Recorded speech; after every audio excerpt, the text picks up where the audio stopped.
So hi guys, ಎಲ್ಲರೂ ಕೂಡ ನಮಸ್ಕಾರ ಸ್ನೇಹಿತರೆ. ನಿನ್ನೆ ಅಬಕಾರಿ ಉಪನಿರೀಕ್ಷಕರು ಮತ್ತು ಅಬಕಾರಿ ಪೇದೆದ ಒಂದು ಶಾರ್ಟ್ ನೋಟಿಸ್ ಬಂದಿರ್ತೈತಿ. ನೀವು ಆಲ್ಮೋಸ್ಟ್ ನೋಡಿರ್ಬೋದು. ಅದ್ರೊಳಗೆ ನೋಡ್ರಿ ಏನೆಲ್ಲ ಚೇಂಜಸ್ ಇನ್ನು ನೋಡ್ರಿ ಅಧಿಸೂಚನೆ ಆಗಿಲ್ಲ. ಎಂದು ಅಧಿಸೂಚನೆ ಆಕೈತಿ ಅದನ್ನು ಮುಂದೆ ತಿಳಿಸ್ಕೊಡ್ತನು. ಅದರೊಳಗೆ ಏನೆಲ್ಲ ಚೇಂಜಸ್, ಏನೆಲ್ಲ ಬದಲಾವಣೆ ಆಗ್ಯಾವ ಅಂತ ಚರ್ಚೆ ಮಾಡೋಣ. ಇದ್ರ ಜೊತೆಗೆ ಕೆಲವೊಂದಿಷ್ಟು ಅಭ್ಯರ್ಥಿಗಳು ಏನು ಕೇಳ್ತಿದ್ರಂದ್ರೆ, ಸರ ಅಪ್ಲಿಕೇಶನ್ ಹಾಕಕ್ಕೆ ಕ್ವಾಲಿಫಿಕೇಶನ್ ಯಾವ ರೀತಿಯಾಗಿರ್ಬೇಕ್ರಿ. ಇದ್ರ ಜೊತೆಗೆ ಎಕ್ಸಾಮ್ ಪ್ಯಾಟರ್ನ್ ಕೇಳತ್ತಿದ್ರಿ. ಇಲ್ಲಿ ನೋಡ್ರಿ ಎಕ್ಸಾಮ್ ಪ್ಯಾಟರ್ನ್ ಒಳಗೆ ಚೇಂಜಸ್ ಆಗೈತಿ, ಅದನ್ನ ನಿಮಗೆ ಮುಂದೆ ತಿಳಿಸ್ಕೊಡ್ತೀನಿ. ಇದ್ರ ಜೊತೆಗೆ ಏಜ್ ಲಿಮಿಟ್ ಕೇಳತ್ತಿದ್ರಿ. ಕೆಲವೊಂದಿಷ್ಟು ಅಭ್ಯರ್ಥಿಗಳು ಸರ ಅಪ್ಲಿಕೇಶನ್ ಹಾಕ್ತಿವ್ರಿ, ಅದಕ್ಕೆ ಹೈಟ್ ಎಷ್ಟು ಬೇಕ್ರಿ, ಪುರುಷರಿಗೆ ಹೈಟ್ ಎಷ್ಟು ಬೇಕು ಮತ್ತು ಮಹಿಳೆಯರಿಗೆ ಹೈಟ್ ಎಷ್ಟು ಬೇಕು ಅಂತ ಕೇಳತ್ತಿದ್ರಿ. ಸೊ ಅದಕ್ಕಾಗಿ ನೋಡ್ರಿ ನಿಮ್ಗೆ ಕಂಪ್ಲೀಟ್ ಆಗಿ ತಿಳಿಸ್ಬೇಕಂತೇಳಿ ಈ ವಿಡಿಯೋ ಮಾಡತ್ತನು. ಮತ್ತು ಇನ್ನೊಂದು ನೋಡ್ರಿ, ಚಾನಲ್ ಯಾರು ಫಸ್ಟ್ ಟೈಮ್ ವಿಸಿಟ್ ಮಾಡಿರಿ ಮಿಸ್ ಮಾಡ್ಲಾರ್ದ ಸಬ್ಸ್ಕ್ರೈಬ್ ಒಂದು ಮಾಡ್ಕೋರಿ. ಯಾಕಂದ್ರೆ ಯಾವುದೇ ಜಾಬ್ಸ್ ಕಲ್ಪರ್ ಮಾಡ್ರೆ ಇಮಿಡಿಯೇಟಾಗಿ ವಿಡಿಯೋ ಮಾಡಿ ತಿಳಿಸ್ತಾ ಇರ್ತನು. ಈಗ ಇದ್ರ ಬಗ್ಗೆ ಬರೋದಾದ್ರೆ ಒಂದೇ ನೋಡ್ರಿ, ಮೊದಲಿದ್ನ KPSC ಅವರು ಕಂಡಕ್ಟ್ ಮಾಡ್ತಿದ್ರು.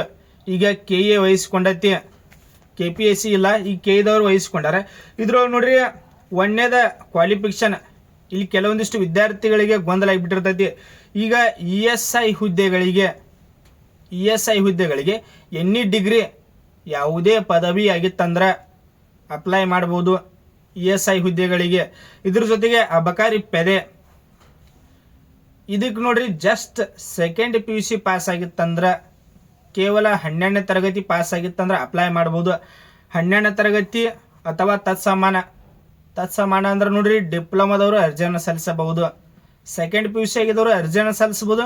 ಇದ್ರ ಜೊತೆಗೆ ಡಿಪ್ಲೊಮಾ ವಿದ್ಯಾರ್ಥಿಗಳು ಕೂಡ ಅರ್ಜಿಯನ್ನು ಸಲ್ಲಿಸಬಹುದು. ನಿಮಗೆ ಏನೇ ಡೌಟ್ಸ್ ಇತ್ತಂದ್ರೆ ಕಮೆಂಟ್ ಸೆಕ್ಷನ್ ಆಗಿಟ್ಟಿರ್ದು ಕಮೆಂಟ್ ಕೂಡ ಮಾಡಿರಿ. ನಿಮಗೆ ಏನೇ ಡೌಟ್ಸ್ ಬರತ್ತಿತ್ತಂದ್ರೆ. ಇದ್ರ ಜೊತೆಗೆ ನೇಮಕಾತಿ ವಿಧಾನ ಒಂದೇದ ನಿಮಗೆ ಎಕ್ಸಾಮ್ ಇರ್ತೈತಿ. ಮೊದಲು ಯಾವ ರೀತಿಯಾಗಿ ಸೆಲೆಕ್ಷನ್ ಇತ್ತಂದ್ರೆ, ಇಲ್ಲಿ ಪೇಪರ್ 1 ಇತ್ತು. ಮೊದಲ ಪೇಪರ್ 1 ಇತ್ತು. ಅದರೊಳಗೆ ಪ್ರಬಂಧ ಇತ್ತು ಮತ್ತು ಟ್ರಾನ್ಸ್ಲೇಷನ್ ಭಾಷಾಂತರಿಸಿದಿತ್ತು. ಒಂದೇದ ಪ್ರಬಂಧ, ಮೊದಲ ಟ್ರಾನ್ಸ್ಲೇಷನ್ ಇತ್ತು. ಈಗ ಅದನ್ನ ತೆಗೆದು ಹಾಕ್ಯಾರ. ಓನ್ಲಿ ನೋಡ್ರಿ GK ಪೇಪರ್ ಇದ್ದಿರ್ತೈತಿ. 100 ಅಂಕಕ್ಕೆ ಬಹು ಆಯ್ಕೆದಿದ್ದಿರ್ತೈತಿ. ಇದಕ್ಕೆ ನೋಡ್ರಿ ಟೈಮ್ 2 ಅವರ್ ನಿಮಗೆ ಟೈಮಿಂಗ್ ಇದ್ದಿರ್ತೈತಿ. 0.25 ನೆಗೆಟಿವ್ ಕೂಡ ಇದ್ದಿರ್ತೈತಿ.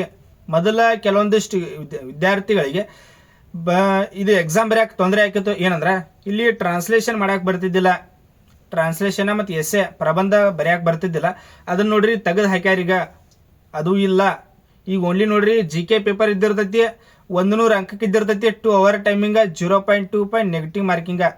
ನಿಮ್ಗೆ ನೋಡ್ರಿ ನೆಕ್ಸ್ಟ್ ವಿಡಿಯೋ ಮಾಡೋ ಮುಂದೆ ಇದು GK ಪೇಪರ್ ಯಾವ್ಯಾವ ಸಬ್ಜೆಕ್ಟ್ ಮೇಲೆ, ಯಾವ್ಯಾವ ಸಿಲೆಬಸ್ ಮೇಲೆ ನಿಮ್ಗೆ ಕ್ವಶನ್ ಬರ್ತಾವ ಅದನ್ನ ಕಂಪ್ಲೀಟ್ ಆಗಿ ಮುಂದೆ ತಿಳಿಸ್ಕೊಡ್ತಾನೆ ನೆಕ್ಸ್ಟ್ ಒಂದು ವಿಡಿಯೋ ಮಾಡೋ ಮುಂದೆ.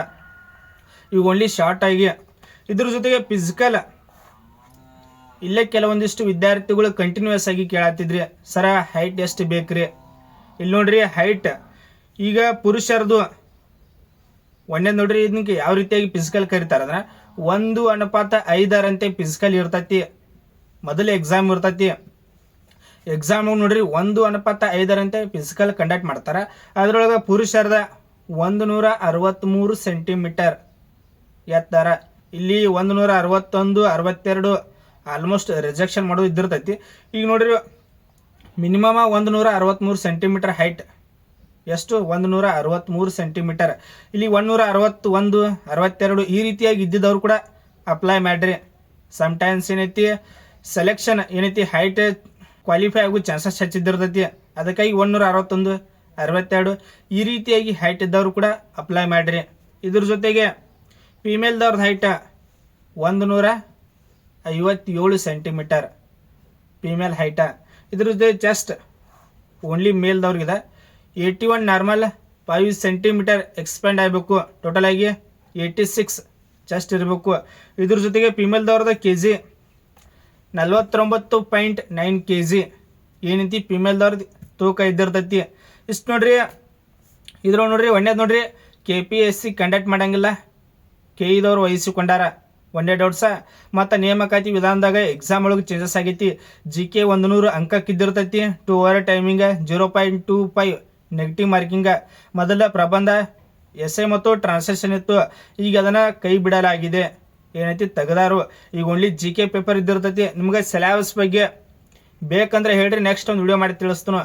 ಕ್ವಾಲಿಫಿಕೇಷನ್ ಬಗ್ಗೆ ನೋಡ್ರಿ, ESI ಹುದ್ದೆಗಳಿಗೆ ಎನಿ ಡಿಗ್ರಿ ಯಾವುದೇ ಪದವಿ ಆಗಿತ್ತಂದ್ರೆ ಅಪ್ಲೈ ಮಾಡ್ಬೋದು. ಮತ್ತು ಅಬಕಾರಿ ಪೇದೆ ಹುದ್ದೆಗಳದ ಜಸ್ಟ್ ನೋಡ್ರಿ ಸೆಕೆಂಡ್ PUC ಅಥವಾ ತತ್ಸಮಾನ ಅಂದ್ರೆ ಸೆಕೆಂಡ್ PUCದವ್ರು ಅಪ್ಲೈ ಮಾಡ್ಬೋದು. ತತ್ಸಮಾನ ಅಂದ್ರೆ ಡಿಪ್ಲೊಮಾ, ತತ್ಸಮಾನ ಕೊಟ್ಟರಂದ್ರೆ ಡಿಪ್ಲೊಮಾದವರು ಕೂಡ ಅಪ್ಲೈ ಮಾಡ್ಬೋದು. ಸೆಕೆಂಡ್ PUC ಡಿಪ್ಲೊಮಾದವರು ಕೂಡ ಅರ್ಜಿಯನ್ನು ಸಲ್ಸಕ್ಕೆ ಎಲಿಜಿಬಲ್ ಇದಿರ್ತೀರಿ. ಮತ್ತು ಇದನ್ನ ಬಿಟ್ಟು ನಿಮಗೆ ಏನೇ ಡೌಟ್ಸ್ ಇತ್ತಂದ್ರೆ ಕಮೆಂಟ್ ಸೆಕ್ಷನ್ ಆಗಿರ್ತದೆ ನೋಡ್ರಿ, ಕಮೆಂಟ್ ಕೂಡ ಮಾಡಿರಿ. ಪ್ರತಿಯೊಂದು ವಿದ್ಯಾರ್ಥಿಗಳಿಗೆ ರಿಪ್ಲೈ ಕೊಡ್ತೀನಿ. ಮತ್ತು ಪ್ರತಿಯೊಂದು ವಿದ್ಯಾರ್ಥಿಗಳು ಮಿಸ್ ಮಾಡ್ಲಾರ್ದ ಸಬ್ಸ್ಕ್ರೈಬ್ ಒಂದು ಮಾಡ್ಕೋರಿ. ಯಾಕಂದರೆ ಯಾವುದೇ ಜಾಬ್ಸ್ ಕಲ್ಪರ್ ಮಾಡ್ರೆ ಇಮಿಡಿಯೇಟಾಗಿ ವಿಡಿಯೋ ಮಾಡಿ ತಿಳಿಸ್ತಾ ಇರ್ತೀನಿ. ನಿಮಗೆ ಏನೇ ಪರ್ಸನಲಾಗಿ ಹೆಲ್ಪ್ ಬೇಕಾಗತ್ತಂದ್ರೆ ಇನ್ಸ್ಟಾಗ್ರಾಮ್ದಲ್ಲೂ ಕೂಡ ಕಾಂಟ್ಯಾಕ್ಟ್ ಮಾಡಿರಿ. Thanks for watching. Jai Hind.